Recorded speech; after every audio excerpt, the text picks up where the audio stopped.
3 kilo அரிசிக்கு தேவையான பொருள்கள் என்ன அப்படின்னா 100 பட்டை போட்டிருக்கேன், 100 ஏலக்காய், கிராம்பு வந்து கசப்பாக இருக்கணுங்கிறதுக்காக கொஞ்சமாக வச்சுருக்காங்க.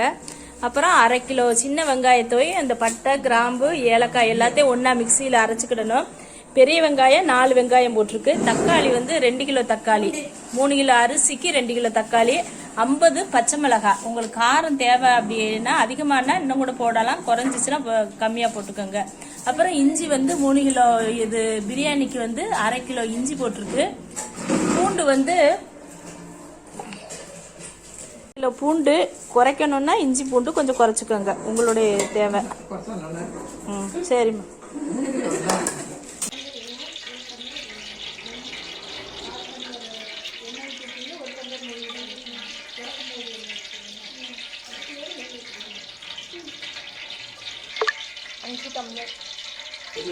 சூடாயிடுச்சு.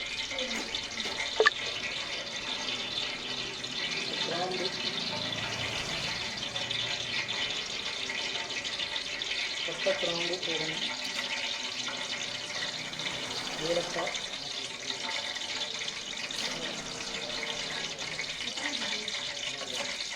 அப்புறம் கிராம்பு போட்டு அது கொஞ்ச நேரம் வதங்க விடணும். பட்டை, கிராம்பு, ஏலக்காய் 3 போட்டு கொஞ்ச நேரம் ஃப்ரை பண்ணணும். கட் பண்ணது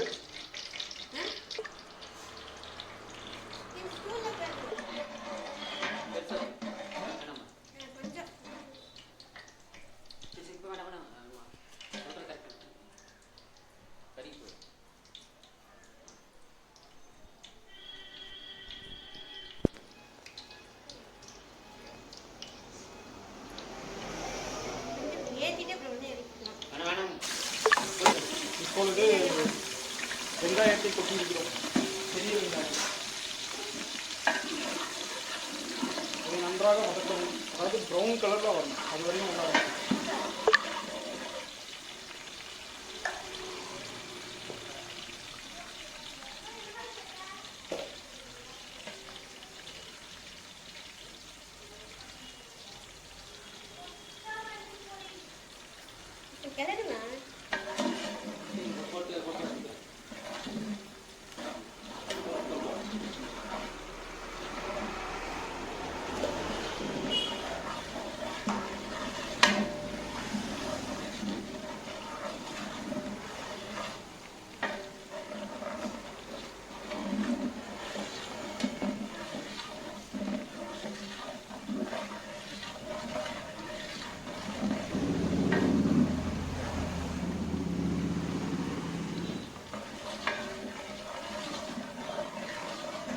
பச்சை மிளகா போட்டுரும்.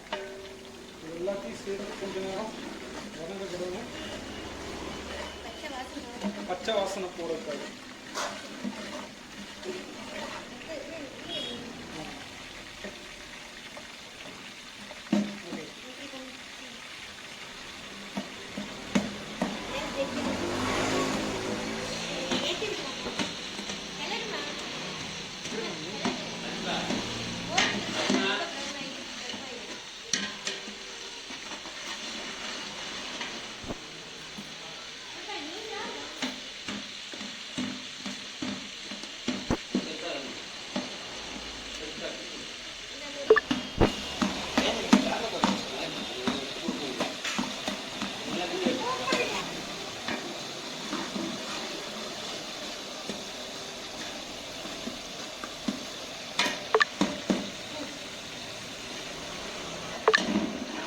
கட் பண்ணி வச்சு தக்காளியை போடுறோம்.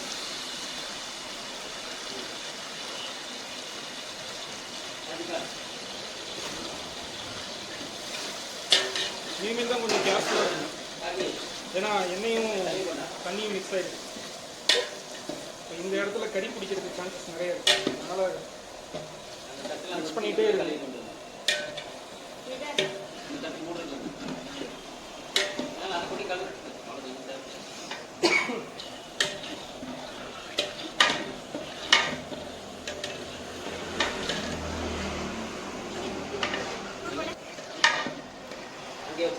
உப்பு போட்டால் வதங்கிடுமா சீக்கிரம் தக்காளி.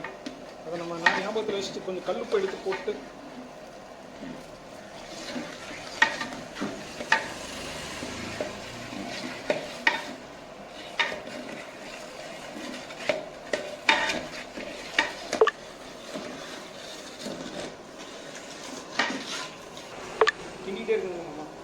அடி பிடிச்சிக்கணும்.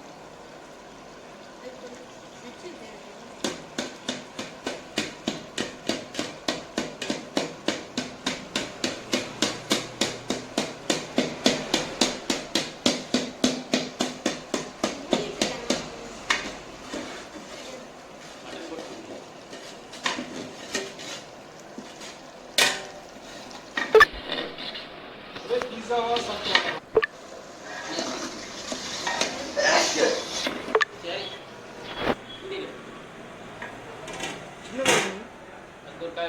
வெந்துடும், அதுக்காக மூடி வச்சிருக்கோம்.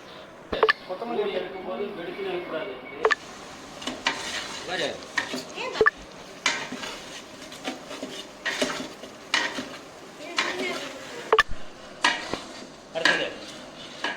அடுத்தது புதினா தலை ஒரு கட்டா மம்மி, 2 கட்டு புதினா தலை. இப்போ என்னென்னலாம் போட்டுருக்கோம் இல்லை ஆரம்பத்துல இருந்து மாமா. ஃபஸ்ட்டு எண்ணெய், ஃபஸ்ட்டு 5 கப்பு எண்ணெய் ஊற்றியாச்சு. 5 கப்பு எண்ணெய் ஊற்றிட்டு தேவையான அளவுக்கு வெங்காயம் போட்டாச்சு. அதுக்கப்புறம் பட்டை கிராம்பு ஏலக்காயை வந்து போட்டு ஃப்ரை பண்ணிட்டோம். அதுக்கப்புறம் தக்காளி போட்டிருக்கிறோம், மிளகா போட்டிருக்கோம். இப்போது ஃபைனலாக புதினாவும் கொத்தமல்லியும் போட்டு வதக்க விட்டுருக்கோம். நீங்களே இங்கே தட்டில் வச்சு கரண்டி வச்சு இன்னும் வேணாம்.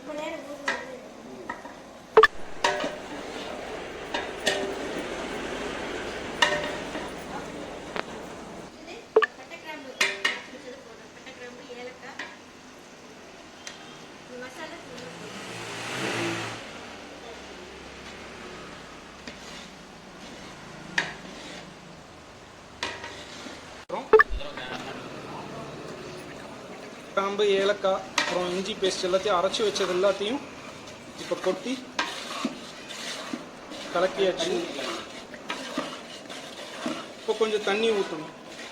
செமி சாலிட் ஸ்டேட்டுக்கு வந்துச்சு. இப்போ கொஞ்சம் வந்து நம்ம தண்ணி ஊற்றி இது எல்லாத்தையும் மேனேஜ் பண்ணி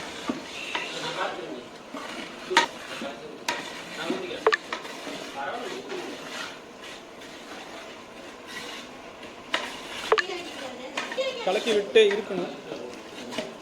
அப்படி இல்லைன்னா அடி பிடிச்சிக்கும். அப்புறம் பிரியாணி வந்து கருகின வாசனையாக அடிக்க ஆரம்பிச்சிடும்.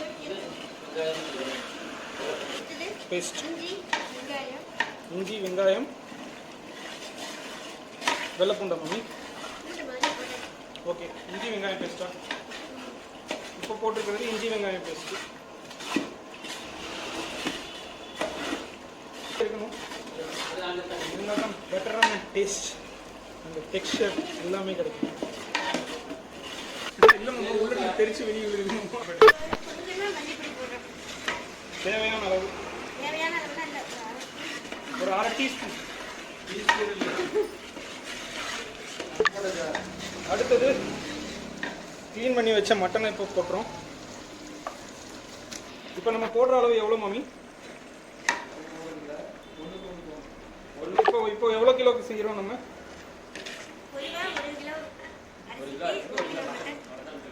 1 கிலோ அரிசிக்கு 1 கிலோ மட்டன், அதுதான் நம்ம அளவு.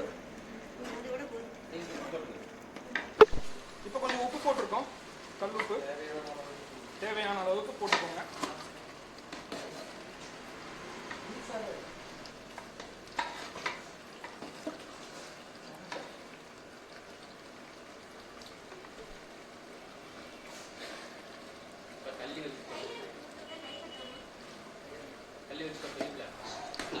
இப்போ லெமன் கொஞ்சோண்டு தேவையான அளவு ஊற்றிக்கணும்.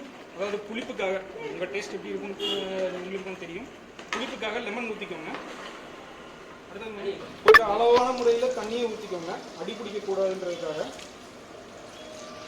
அது நீங்கள் செய்கிற குவான்டிட்டியை பேஸ் பண்ணி தான் அந்த அளவும் இருக்கும். பிரியாணிக்கு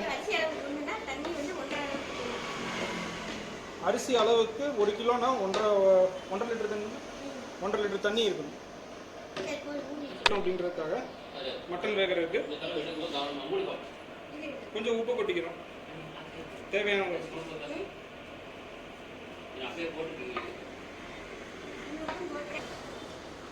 உப்பு கரையிற அளவுக்கு கொஞ்சம் கலக்கி விட்டு போ. ஏய் அதை நீ எடுத்துருக்கணும். அடி பிடிக்குதா? தமிழ் பண்ணுமா அடி பிடிக்குது.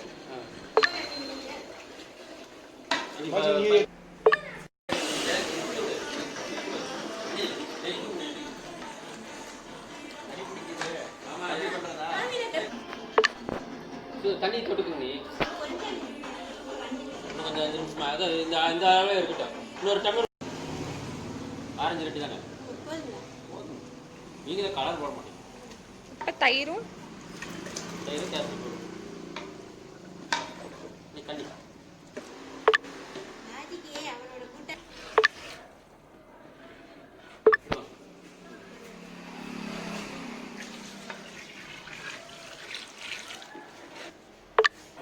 கையில் இதில் விடுங்க. அப்படி வச்சுக்கங்க. நீ தூக்கி பிடிங்க நீங்கள்.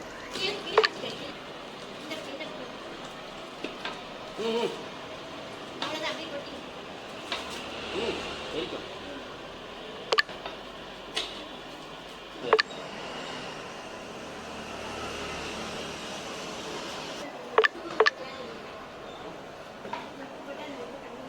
ஆரம் பாருங்க.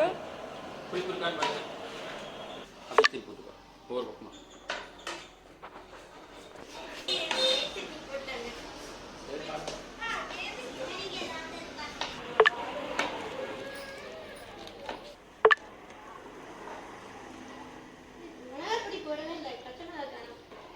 போதுங்க. கூட இருக்காதுதான் பார்க்கணும். பார்த்துப்பா நீ கெட்டியாகும். இப்போ தயிர் வாசனை அடிக்குது.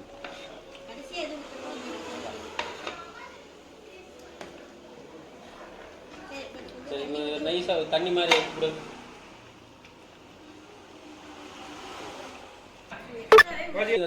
திருப்பி விட்டுட்டு அப்புறம் எடு கடைசி. மூஞ்சி பக்கத்தில் கொண்டு போகக்கூடாது. அப்போ கொஞ்சம் காரமாகவும் உப்பாகவும் இருக்கு. அதனால தயிர் கொஞ்சம் ஊற்றி. ஆமாம் சீக்கிரம். சொல்லுமா. பிரியாணி பாத்திரத்துலேருந்து எடுத்து சர்வ் பண்ணுறப்ப பாத்திரத்தில் ஓரத்துலேருந்து பிரியாணி எடுத்துகிட்டு வரணும், நடுவுலேருந்து எடுத்துக்கூடாது. என்ன நெய் கொஞ்சம் ஜாஸ்தி நான் போட்டதுனால தான் எல்லாம் கொஞ்சம் ஆரம்பிச்சு காரமே. கொஞ்சம் பட்டகரம் இறக்காதியும். நீ உடச்சி விடாது.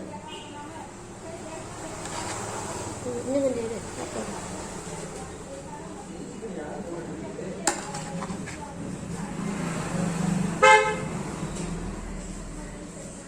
இப்போதான் புது மாப்பிள்ளையா போறாரு. அவர் பிரியாணி எடுத்துக்கிட்டாரு. இன்னைக்கு எங்க வீட்டுல புது மாப்பிள்ளை பொண்ணுக்கு, எங்க அக்கா பையனுக்கு, எங்க நாத்தனார் பையனுக்கு கல்யாணம் ஆகி 2 மாசம் ஆகுது. அந்த கொரோனா இதெல்லாம் முடிஞ்சு இப்பதான் வீட்டுக்கு கொடுக்குறோம். லேட்டான வீட்டு, ஆனாலும் லேட்டஸ்டா இருக்கு. என்ன ஐட்டம் சொல்லுங்க. சாப்பாடு நீங்க ஆமா சொல்லுங்கண்ணே. உங்க இடையில தான் நிறைய பிரியாணி, தால்ச்சா ஊற்றிருக்கு, கீரனூர் குழம்பு, கேசரி, கைமா, அப்புறம் தயிர் வெங்காயம், சிக்கன் குழம்பு, சில்லி சிக்கன். இங்கே எங்கள் வீட்டு ஸ்பெஷல். எங்கள் வீட்டு குட்டீஸ்க்கெல்லாம் இது இல்லைன்னா சாப்பாடே இறங்காது. இது பிரியாணி சைட் டிஷ் மாதிரின்னு சாப்பிடுவாங்க.